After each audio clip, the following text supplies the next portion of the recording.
តើការគំរាមកំហែងជាអ្វីហើយត្រូវបានច្បាប់ផ្ដល់ទៅទោសដោយកម្រិតណានៅក្នុងសង្គមនាពេលបច្ចុប្បន្នបណ្ដាញទំនាក់ទំនងពីមនុស្សម្នាក់ទៅមនុស្សម្នាក់គឺជាការសំខាន់សម្រាប់ការរស់នៅក្នុងសង្គមមួយដើម្បីឲ្យមានភាពរីកចម្រើននិងការប្រកបរបរប្រចាំថ្ងៃជាដើម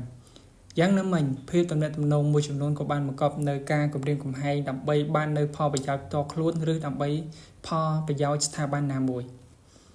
ប៉ុន្តែទន្ទឹមនឹងភាពទំនាក់ទំនងល្អក៏មានលេចចេញនៅភាពអវិជ្ជមានតាមរយៈសកម្មភាពរបស់ជនឆ្លៀតឱកាសមួយចំនួនដែលបានប្រើប្រាស់មធ្យោបាយនេះក្នុងការគំរាមកំហែងនៅក្នុងគ្រប់រូបភាពដែលបានជះឥទ្ធិពលនិងមានការបំពានយ៉ាងខ្លាំងទៅដល់សិទ្ធិបុគ្គលរបស់ជនរងគ្រោះមិនថាតែបុរសឬស្ត្រីឬកុមារនោះទេថាតើការគំរាមកំហែងហេតុគេជាអ្វីហើយត្រូវបានច្បាប់ផ្ដល់ទៅទោសដោយកម្រិតណាយោងទៅតាមមាត្រា372នៃក្រមព្រហ្មទណ្ឌស្ដីពីនិយមន័យនៃការគំរាមកំហែងហេតុគេគឺជាអំពើប្រព្រឹត្តដោយគំរាមកំហែងបើកកាយឬទម្លាក់កំហុសទៅលើអំពើដែលនាំឲ្យប៉ះពាល់ដល់កិត្តិយសឬការរាប់អានដើម្បីទទួលបាននៅហត្ថលេខាឬស្នាមមេដៃការសន្យាឬការបោះបង់ចោលអ្វីមួយការបង្ហាញអត្តកបាំងណាមួយការប្រគល់មូលនិធិតម្លៃឬទ្រព្យសម្បត្តិអ្វីមួយចំពោះទោសដែលត្រូវអនុវត្តនោះគឺដាក់ពន្ធនាគារ2ឆ្នាំទៅ5ឆ្នាំនិងពិន័យជាប្រាក់4លានរៀលទៅ10លានរៀលស្របទៅតាមមាត្រា373នៃក្រមព្រហ្មទណ្ឌចំណែកឯការប៉ុនប៉ងប្រព្រឹត្តបទល្មើសនេះត្រូវផ្តន្ទាទោសដូចគ្នានឹងបទប្រឆាំងខាងលើដែរ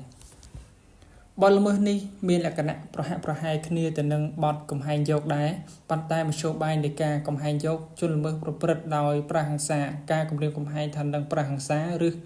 ដោយការបង្ខិតបង្ខំដើម្បីទទួលបានអត្ថប្រយោជន៍នៃភាគីម្ខាងទៀតដោយទៅនឹងការគំរាមកំហែងហិកេចំណែកឯការគំរាមកំហែងហិកេជនល្មើសបានប្រើប្រាស់មធ្យោបាយគំរាមកំហែងបើកកាយឬទម្លាក់កំហុសទៅលើអំពើដែលនាំឲ្យប៉ះពាល់ដល់កិត្តិយសឬការរាប់អានជាឧទាហរណ៍ឈ្មោះកូននិងឈ្មោះខមានទំនាក់ទំនងជាមួយគ្នានិងបានសហការជាមួយគ្នាដើម្បីបានផលប្រយោជន៍រៀងខ្លួនក៏ប៉ុន្តែមិនបានប៉ុន្មានដោយសារមានការរកាំរកូសគ្នាជាច្រើនលើកច្រើនសារឈ្មោះកក៏សូមផ្ដាច់ទំនាក់ទំនងពីការសហការគ្នាវិញជាមួយឈ្មោះខប៉ុន្តែឈ្មោះខមិនព្រមហើយបានគំរាមកំហែងឈ្មោះខថានឹងធ្វើឲ្យខូចកិត្តិយសដើម្បីរកស៊ីអ្វីក៏មិនបានបន្តទៀត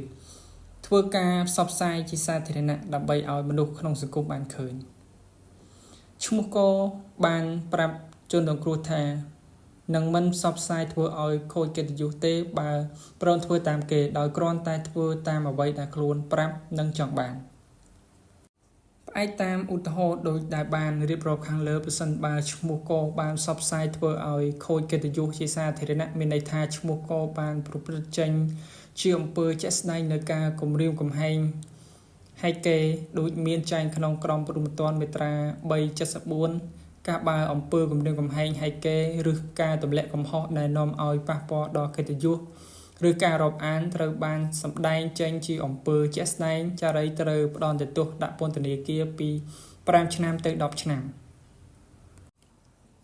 បន្ថែមពីទោសដាក់ពន្ធនាគារនិងពិន័យជាប្រាក់ចារីអាចត្រូវរងការអនុវត្តទោសបន្ថែមចំពោះបទល្មើសដែលខ្លួនបានប្រព្រឹត្តដោយមានចែងក្នុងមាត្រា376នៃក្រមព្រហ្មទណ្ឌ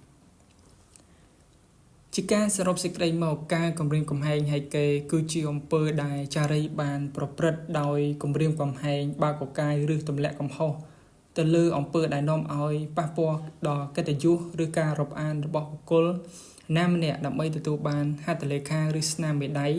ការសន្យាឬការបោះបង់ចោលអ្វីមួយការបង្ហាញអត្តកបាំងណាមួយនិងការប្រគល់មូលនិធិឬតម្លៃ